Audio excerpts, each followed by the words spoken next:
Hashem aujourd'hui, vendredi 27 Elul et 7 septembre. On va essayer Bezrat Hashem de... On ne peut pas tout dire, la Torah est immense, mais on va essayer Bezrat Hashem doucement de parler. On va parler Bezrat Hashem d'abord. Aujourd'hui 27 Elul, date spéciale. Pourquoi date spéciale? Nos sages nous disent qu'on a une mitzvah de la Torah. On doit aimer son prochain comme soi-même. Mitzvah très très dure. Mais nos sages nous disent qu'on n'a pas le droit, bien sûr, donc déduit de là qu'on n'a pas le droit il ne faut pas qu'il y ait de haine entre deux personnes, d'accord? Donc, et c'est quoi? Nos sages nous disent, qu'est-ce que c'est la haine? Quand c'est que quelqu'un s'appelle un ennemi, et donc on transgresse le fait de le haïr, c'est quand on ne lui adresse pas la parole 3 jours. Quand 3 jours sont passés, et une personne, on ne lui adresse pas la parole exprès, c'est pas qu'on l'a pas vu, on la voit et on ne lui parle pas, alors on transgresse ce qui est marqué dans la Torah, tu n'as pas le droit de haïr, d'accord? On n'a pas le droit qu'il y ait de haine entre nous.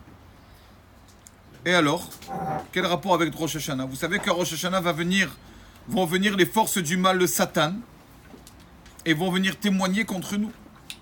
On a fait ça, il a fait comme ça, il a dit ça, il n'a pas dit ça, il n'a pas fait ça. Donc comme les forces du mal veulent témoigner contre nous, veulent témoigner, et pour témoigner, il faut... il y a des lois dans les lois de témoignage. Une des lois de témoignage, c'est que quelqu'un qui est ton ennemi, il ne peut pas témoigner contre toi. Il ne peut pas venir témoigner contre toi, parce qu'on ne comprend pas ce témoignage, parce que c'est un ennemi, c'est sûr qu'il n'est pas neutre, il a un intérêt. Un ennemi ne peut pas témoigner. Donc si quelqu'un ne parle pas 3 jours, il ne pourra pas témoigner contre nous. Donc ils disent, nos sages, quand une personne pendant 3 jours, à partir d'aujourd'hui, donc vendredi, Shabbat et dimanche, il va haïr le Yetzer Hara, il va essayer de se maîtriser dans tout pendant ces 3 jours, alors le Yetzer Hara, les forces du mal, ne pourront pas témoigner contre lui à Rosh Hashanah. Donc c'est bien qu'il se fasse un ennemi là pendant 3 jours, le Yetzer Hara, d'accord, il essaye de ne pas lui parler, il essaye pas de lui gratter comme ça, encore fais ça, c'est pas grave, la nouvelle année tu reprendras.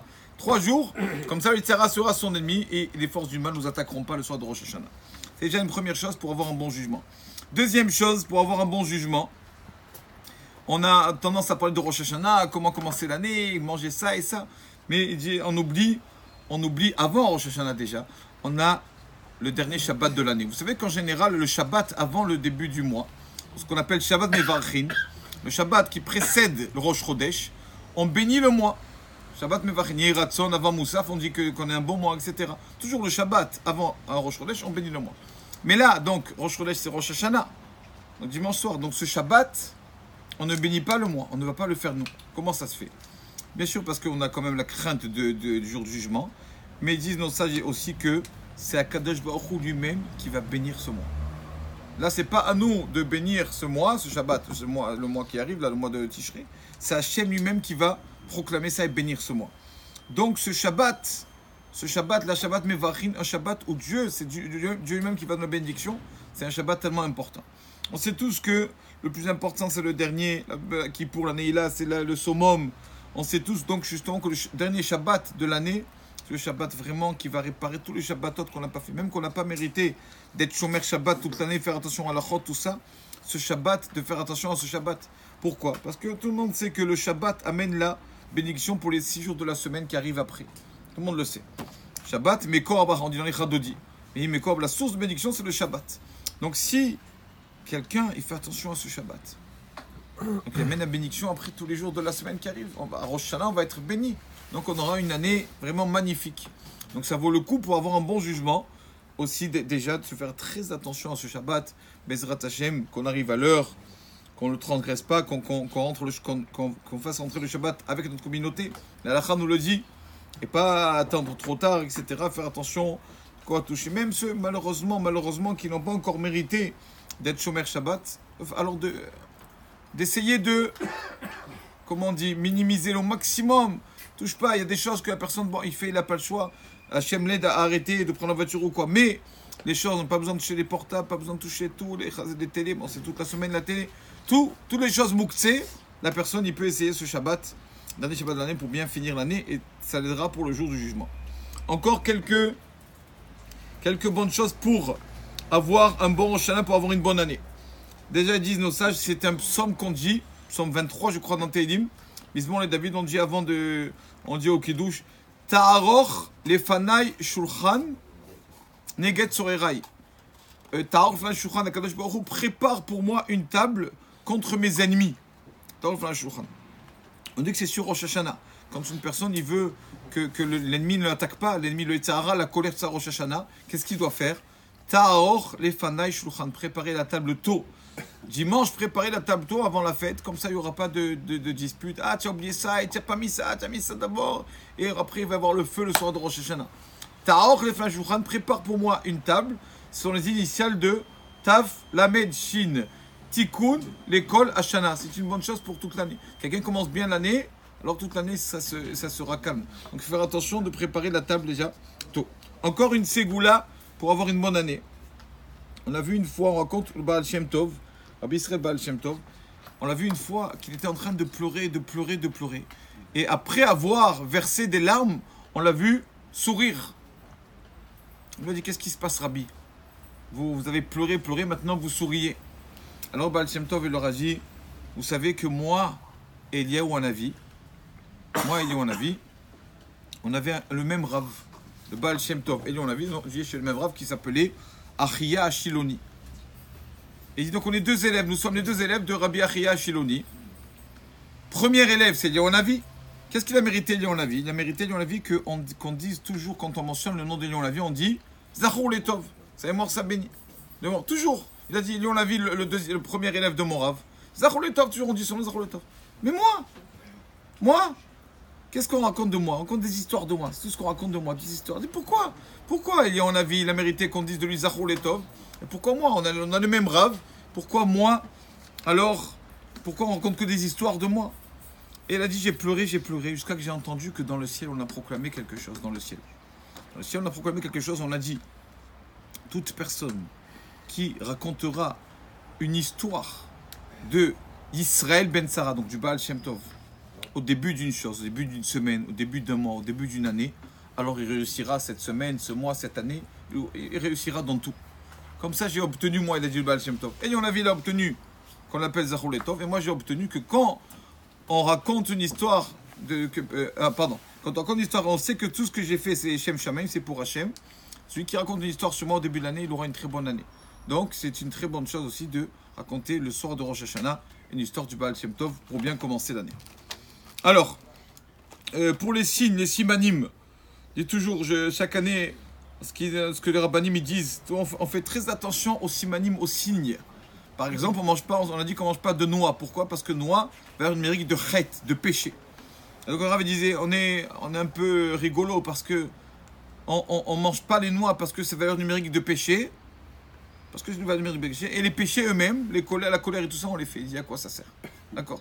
Donc, c'est comme quelqu'un, je sais pas moi, qui dit je mange pas de carré de chocolat parce que c'est du sucre. Après, on le voit prendre un gros millefeuille. C'est pareil, ça sert à rien.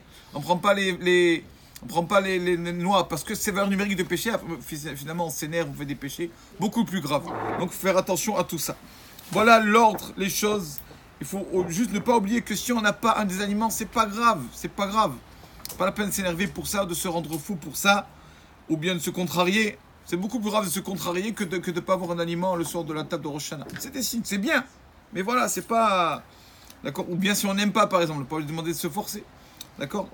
Initialement, si on regarde dans la halakha un peu, il y a des rabbanim qui disent, le Beth qui dit que même que regarder, ça suffit. Si on peut manger, regarder les signes, ça suffit.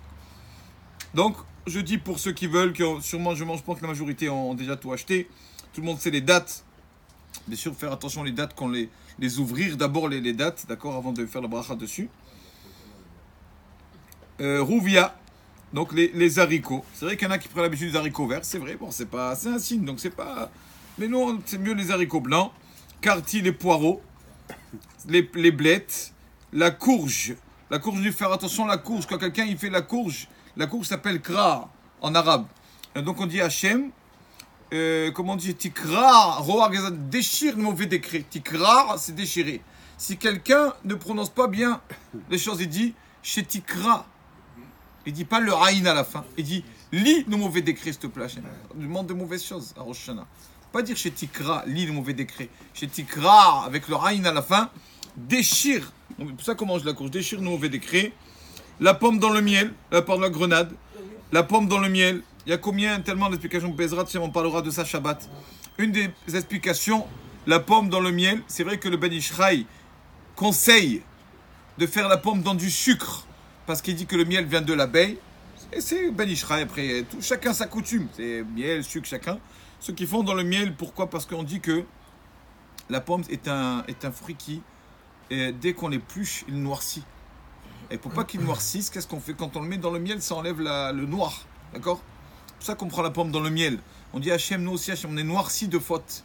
Mais s'il te plaît, ce soir, blanchis-nous. Rosh Hashanah, ça y est, on commence à zéro. On prend tout à zéro. Donc, c'est un des symboles de la pomme. D'accord? Il y a beaucoup de choses. Le Ben Ishraï, la pomme, il a trois choses. Il a, comment dire, il est beau. La pomme est belle, pardon. C'est un beau fruit. C'est un fruit qui a une bonne odeur. Et mar'e ta'am et réach. Et qui a un bon goût aussi. Trois choses. On demande à Hachem aussi trois choses. Béné, la réussite de nos enfants.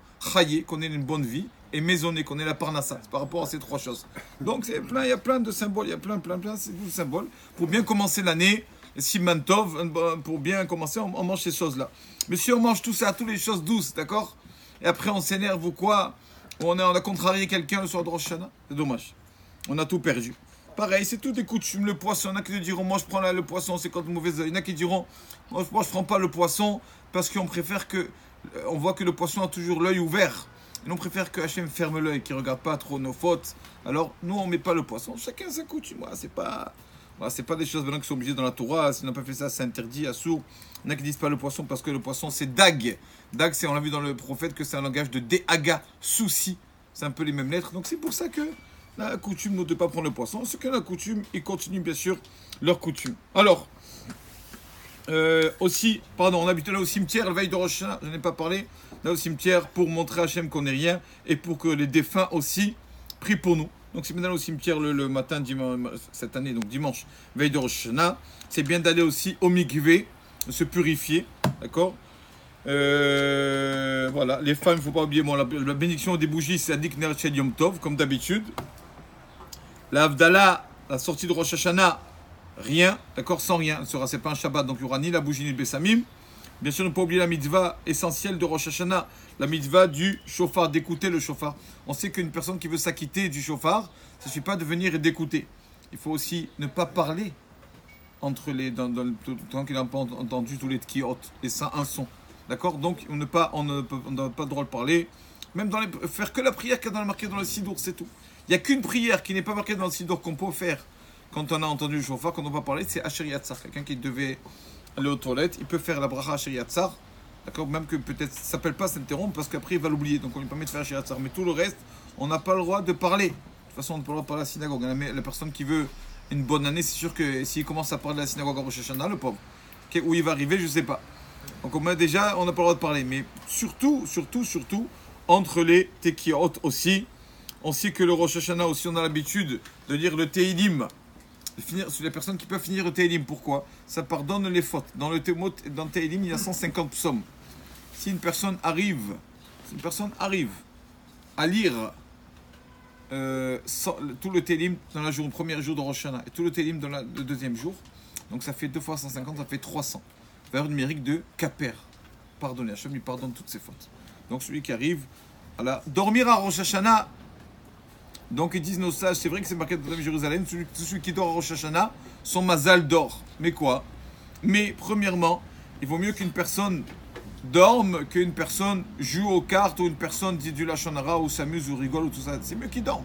Le pauvre, la personne qui est comme ça, qui parle, qui dit des bêtises pendant Rosh Hashanah, ni il profite là dans ce monde, ni après il n'a aucune récompense. Tandis qu'une personne qui dort, au moins il n'a pas fait de mal. D'accord? Celui qui reste sans rien faire, c'est marqué. Mais celui qui reste assis sans rien faire, c'est comme s'il dort. Quoi il sert? Comme quelqu'un qui dort. Donc, Bezrat Hashem, il faut. Donc, pour dormir, pardon, c'est mieux celui qui arrive à ne pas dormir du tout, c'est sûr que c'est bien.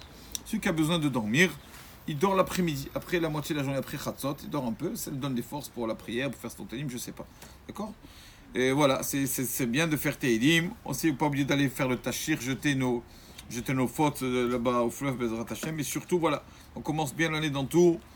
Répète, toujours encore l'histoire avec le Rav Petaya qui a dit qu'un soir de Rosh Hashanah, le Satan a tout fait pour l'énerver. ils ont fait tomber la bougie avec l'huile. La bougie de Rosh Hashanah, qui n'avait pas de lumière à la maison. Après, il amène le plat, tac, il glisse sur l'huile. Le plat, il tombe avec les signes. L'année, comment elle commence, comme ça. Et lui, bien sûr, il dit, moi, je ne m'énerve pas. Le Satan, il peut faire ce qu'il veut, je ne m'énerve pas. Je tiens bon. Et il écrit que c'est la meilleure des années qu'il a eues.